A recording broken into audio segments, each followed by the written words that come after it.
ఓం మహాగణాధిపతయే నమః. ఓం గురుభ్యో నమః. ఓం శ్రీమాత్రే నమః. పరమేశ్వర స్వరూపమైనటువంటి జ్యోతిష, వాస్తు మరియు ఇతర అనేకమైనటువంటి శాస్త్రములను మనకు అందించినటువంటి మహర్షులకి నమస్కారం. హయగ్రీవ హయగ్రీవ హయగ్రీవేతి యో వదేత్తస్య నిస్సరతే వాణి జన్మకన్యా ప్రవాహవత్. అరుణాం కరుణాతరంగితాక్షీం ధృతపాశాంకుశపుష్పబాణచాపాం అనిమాదిభిరావృతాం మయూకైః అహమిత్యేవ విభావయే భవానీం. శ్రీమాత్రే నమః. ప్రేక్షకులకి ఆ లలితాంబిక అమ్మవారి యొక్క అనుగ్రహం పరిపూర్ణంగా కలగాలని మనస్ఫూర్తిగా కోరుకుంటూ మనం ఈరోజు చెప్పుకోబోయేటువంటి టాపిక్ ఏమిటి అని చెప్పి చూసుకున్నట్లయితే, చూడండి, చాలామంది సర్పదోషాలతో బాధపడుతూ ఉంటారు. సర్పదోషం వల్లే నాకు చదువు ఆగిపోయిందని కొంతమంది, లేకపోతే ఉద్యోగం సరిగ్గా లేదని, వివాహం అవ్వట్లేదని, ఇలా ఒకటి రెండని కాదు, సంతానం కలగట్లేదని, వాళ్ళకి వాళ్ళ లగ్నం నుంచి ఫలానా స్థానంలో సర్పదోషం వల్ల ఇలా జరుగుతూ ఉంటుంది. అయితే దీనికి ఒక్కొక్క లగ్నం వాళ్ళు ఒక్కొక్క రకంగా ఆ సర్పారాధన చేసినట్లయితే మరింత మంచి ఫలితాలు ఉంటాయి, సర్పదోషం ఉన్నట్లయితే.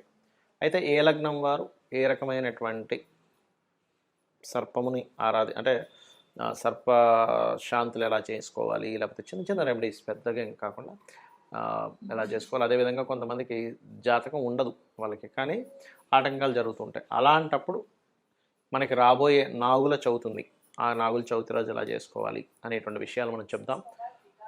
అయితే ఈ విషయాలు చెప్తుంది నేనైనప్పటికీ కూడా చెప్పిస్తుంది సాక్షాత్ లలిత అమ్మవారిగా భావిస్తూ ఒక్కొక్క లగ్నం గురించి మనం తెలుసుకుందాం.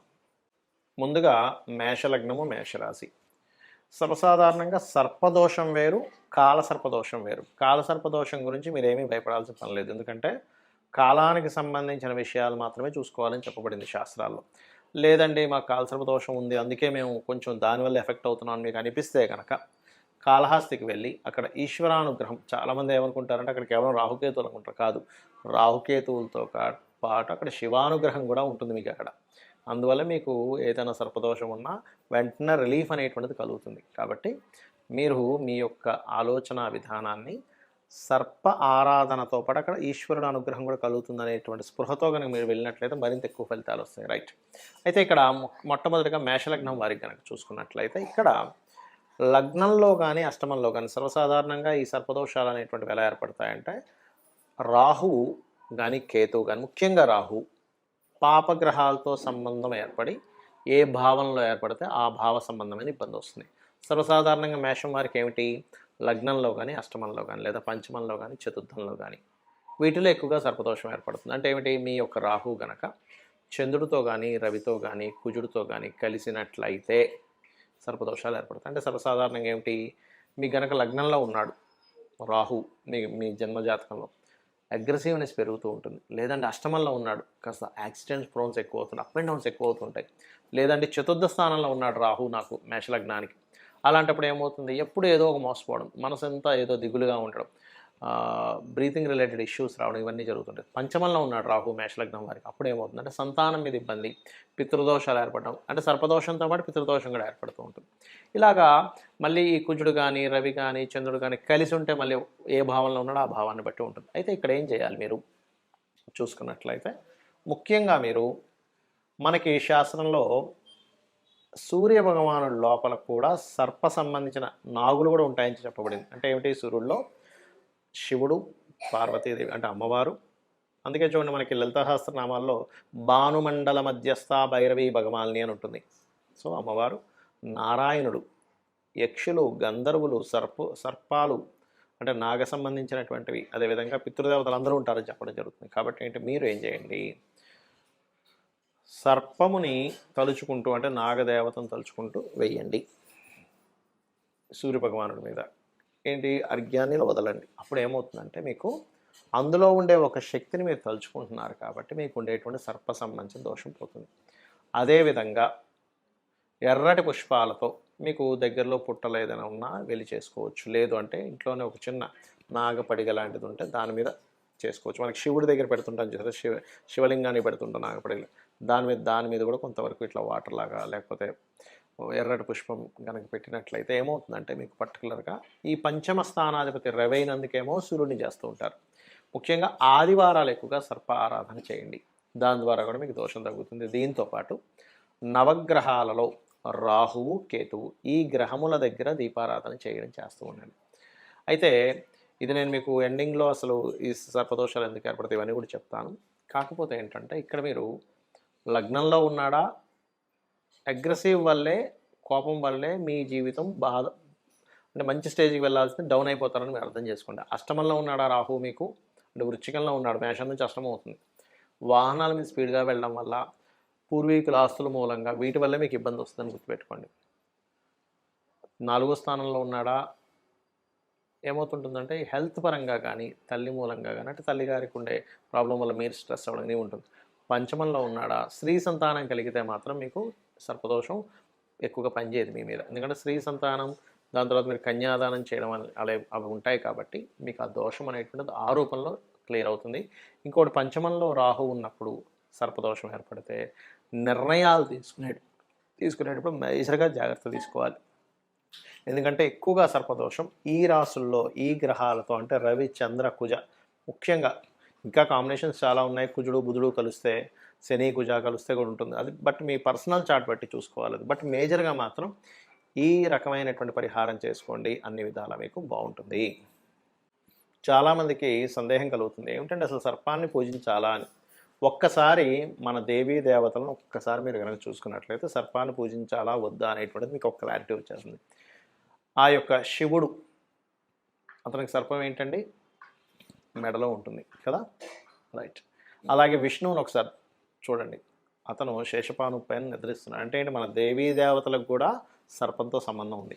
గణపతి, అతను పొట్టకి లేకపోతే అతను జంధ్యం వేసుకోవడమే ఒక సర్పంతో జంధ్యాన్ని ధరించి ఉంటాడు. అంటే ఏమిటి, ఆ యొక్క కృష్ణ పరమాత్మ కూడా చూడండి, అతను నీళ్ళల్లోకి వెళ్ళిపోయినప్పుడు బయటకు వచ్చినప్పుడు దాని మీదే నాట్యం చేస్తాడు, ఆ యొక్క 5 తలలు ఉన్నటువంటి సర్పం మీద. అంటే ఏమిటి, మన దేవీ దేవతలకి సర్పానికి కూడా సంబంధం ఉంది.